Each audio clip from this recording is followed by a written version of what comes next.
Welcome back, students. Let's jump right into part 41 of our 150-part IPDRG masterclass. I'm your lead instructor, Harshal, and today we're getting to the absolute core of inpatient revenue cycle management. We're going to break down exactly how the system decides between a medical and a surgical DRG. But really quickly before we begin, if you are enjoying this lesson, please like, share, and subscribe to this channel and share it with friends for this free course on Decode Healthcare with Harshal. All right, let's dive in. Think back to our Part 40 explainer. We covered how secondary diagnoses, or SDECs, play a massive role in the inpatient world. We looked at how the specific complications and comorbidities, the CCs and MCCs, can drastically extend a patient's length of stay, increase clinical severity, and directly impact your hospital's reimbursement. We also touched on those exclusion lists that stop us from double-dipping on related conditions. Today's roadmap is pretty straightforward. We'll cover the medical versus surgical partition, qualifying OR procedures, non-OR procedures that affect DRGs, and then wrap up with a summary and a teaser for next time. Section 1. Medical versus surgical DRG partitioning. So, the crucial thing to understand here is that every single case running through the grouper software gets strictly partitioned. It's a fundamental fork in the road. A medical DRG is assigned when no valid operating room procedure is performed. In that situation, the DRG is driven entirely by the principal diagnosis. On the flip side, a surgical DRG gets assigned when there's at least one valid ICD-10 PCS or procedure performed. The MS-DRG architecture perfectly maps this out. First, the principal diagnosis places the patient into one of the 25 major diagnostic categories, or MDCs, like MDC-05 for the circulatory system. Right after that MDC assignment comes the medical versus surgical split. From there, the system looks at your CCs and MCCs to assign the final severity level.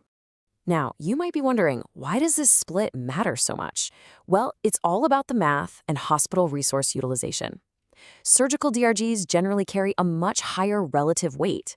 To put this into perspective, if your hospital's base rate is $6,000 and a patient hits a severe DRG with a relative weight of 1.3, you just multiply those. That's a payment of $7,800. Hitting that surgical path multiplies your relative weight significantly. Section 2. Qualifying operating room procedures. The big question here is, what actually counts as an OR procedure? CMS strictly defines this. It has to be designated as a major operating room procedure that requires a full OR suite. This is literally the golden ticket that ships a case out of a medical partition and into that higher-weighted surgical partition. But let's test your knowledge with a real-world clinical scenario. What happens when an inpatient undergoes multiple procedures, say one that's strictly therapeutic to fix a problem, and one that's merely diagnostic just to find the problem? How does the software handle that? Imagine a patient admitted with a principal diagnosis of an acute myocardial infarction, a heart attack. During that admission, they undergo a diagnostic cardiac catheterization to locate the blockages, followed by a therapeutic aorta coronary bypass surgery to actually bypass them. Here is where the coding logic gets super interesting. The therapeutic aorta coronary bypass acts as the principal qualifying OR procedure. It totally overrides the diagnostic cath. Because it has therapeutic intent, the grouper uses it to drive the case straight into a highly weighted surgical DRG. To understand how the grouper software thinks, it's basically a three-step process. First, it uses the principal diagnosis to determine the MDC. Second, it scans for a qualifying OR procedure. Now, as a quick aside, what if they find an OR procedure that does not align with the MDC?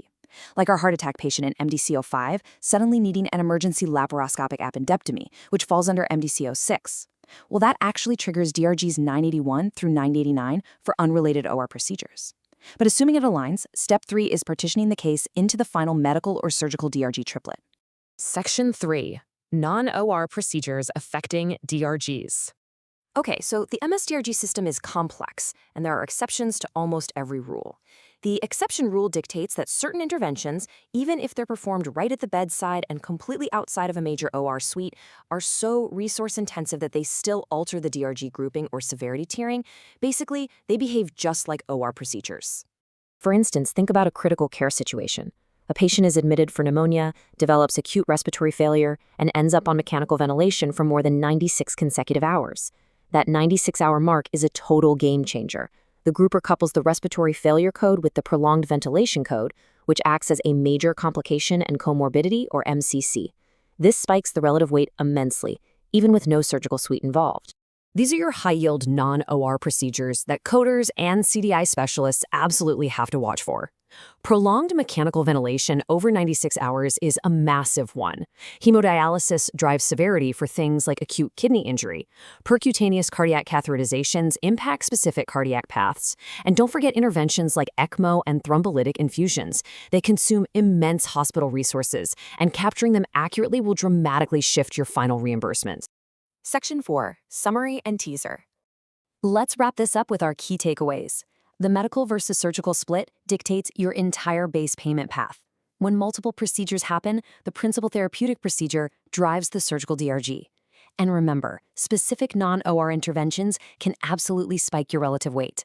Mastering this logic is exactly how you protect your hospital's revenue and ensure strict compliance. But mastering the procedures themselves is only half the battle. The timing of when these conditions actually occur brings up a whole new set of high-stakes challenges, especially when we start talking about hospital-acquired conditions, or HACs. That brings us to a huge question. Could a single missing present on admission or POA indicator completely erase the reimbursement for your highest-weighted DRG? We're going to find out in Part 42. Before you go, if you are enjoying this lesson, please like, share, and subscribe to this channel and share it with friends for this free course on Decode Healthcare with Harshal.